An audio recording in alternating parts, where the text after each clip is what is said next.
Jay Bills from Media Spotlight UK, reunited with Chase Demoor in the building with the with some hardware on you. Yeah, you like that? I'm just practicing for when, my time comes. I keep this thing with me. It's my inspiration, it's my motivation, and it's kind of like to strike fear into the heavyweight division. Well, I mean, of course, let's talk about briefly your fight with Alan Belcher. 24 hours notice.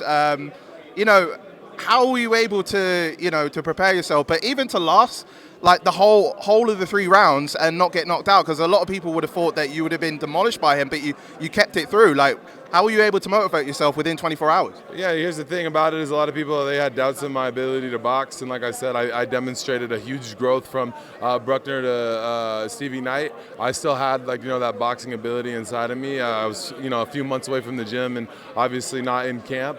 Fighting him, I was just kind of just testing my raw abilities right there to see where I was at versus a year ago. Obviously, we went the distance with Alan Belcher, a guy who was supposed to decapitate me. Really nice guy, actually.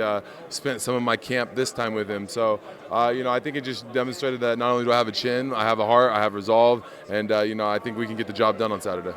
You just said that you spent a little bit of time with Alan afterwards in terms of bits of training, without giving too much away. What has he taught you, knowing that you've had experience with him in the ring?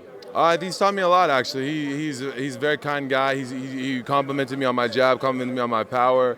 He was just I think the biggest thing with me was ring experience and, moving around with guys. And he's like, you want to come down to Mississippi, Gulfport, Mississippi, which is a long way from LA, night and day difference as well. Then I'd be happy to teach you. And of course I did. We went down there and we were on some Karate Kid type of stuff. Like, we were doing breathing exercises, punching trees, paddleboard yoga. We were doing the whole 9 yards, and I think it really helped transition coming into this next fight.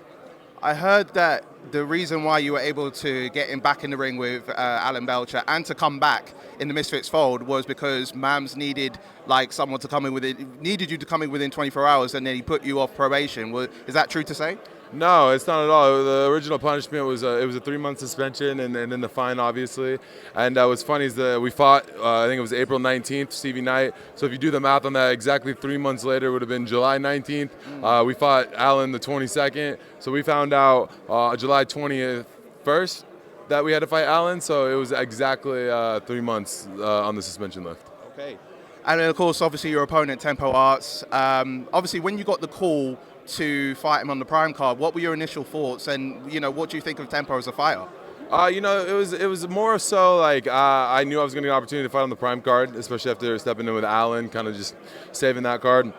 The problem is finding an opponent. I pitched a couple different guys to Mams.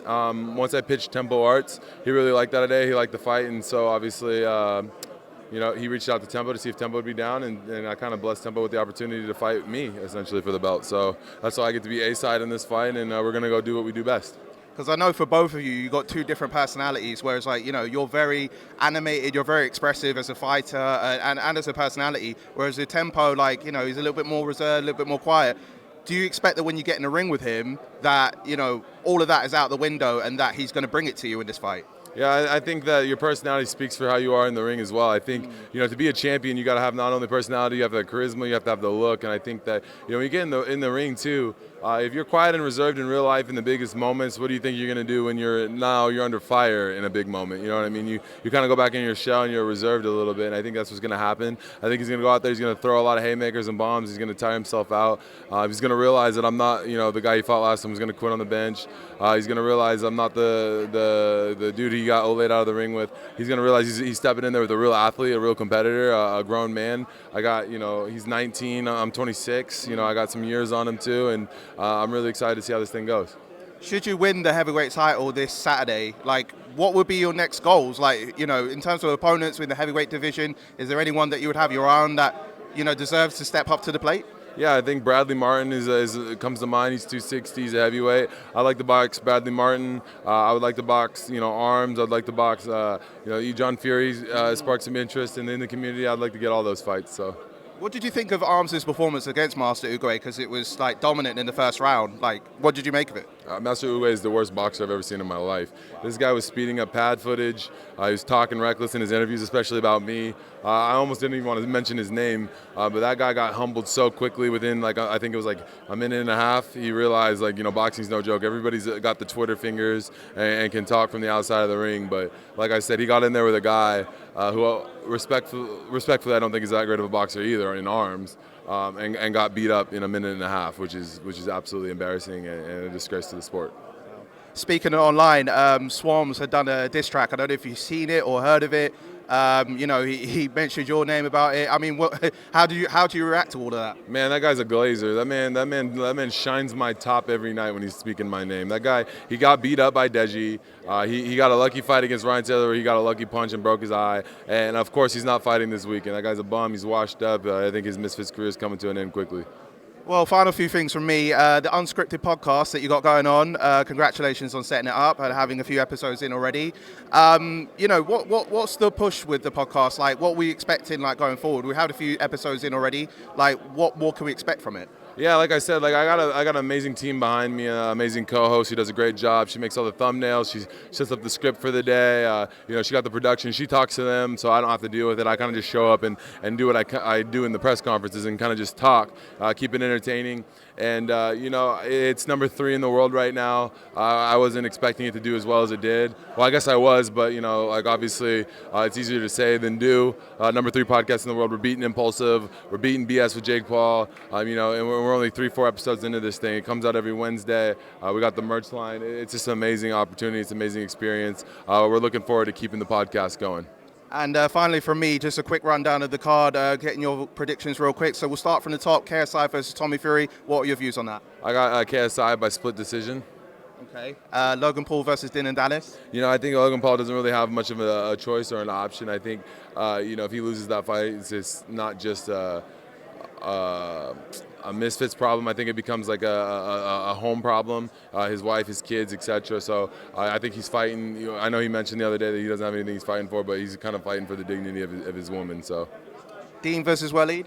I got Dean all the way. I trained with Dean. Dean's got a heart of a lion, man. And he won the first time. I don't see him losing the second time either. I mean, quickly, how is it working in the Brick House gym? Obviously, you're surrounded like with Tempo and Dean and those guys, like Malik as well. Like, what's the vibe when it comes to you being in the gym with them? Yeah, I mean, there's a lot of superstars in the gym. So social media to real pros and real fighters. Obviously Deontay Wilder's in there. He trains Malik Reed, his coach, or Malik Scott. His coach. Yeah, I think we just push each other every day. We're all a part of the Misfits scene. We're probably the influencer boxing scene. I think it's good to see each of us in our respectable weight categories in their work. And, we're the best of the best, and we train with the best of the best. And, it's an honor to be in there. I'm proud to represent Brick House coming into this. And, we're going to go in there and we're going to put on a show. And the rest of the card, Anthony Taylor versus King Kenny? That's a tough one. Obviously, I'm boys with Anthony Taylor, so I'm rooting for Anthony Taylor. So all the way. Astrid Wet versus Alexia Grace? I got Astrid. I think it's a very, very calm and easy fight for her as long as she does her job. And Pineda. Sorry, I couldn't get the name right. Pineda and B-Day versus Nick LMAO and Alex Wasabi. Alex Wasabi and Nick LMAO, they train in my gym as well. B-Dave, I've trained at his gym. I think that could go either way. I think it's just going to depict on who loses their gas tank first. And finally, your fight. How do you see it ending for you? I think he's going to come out there hot the first round. We're going to play a lot of defense, just work the jab. Something me and my coach has been working on the last few weeks. And then when we get to the third round, we're going to get him out of there. Well, I mean, like you said, you got the hardware on you. I wish you all the best with your fight with Tempo this Saturday and to, see what happens with you in the heavyweight division. Thank you so much for having me.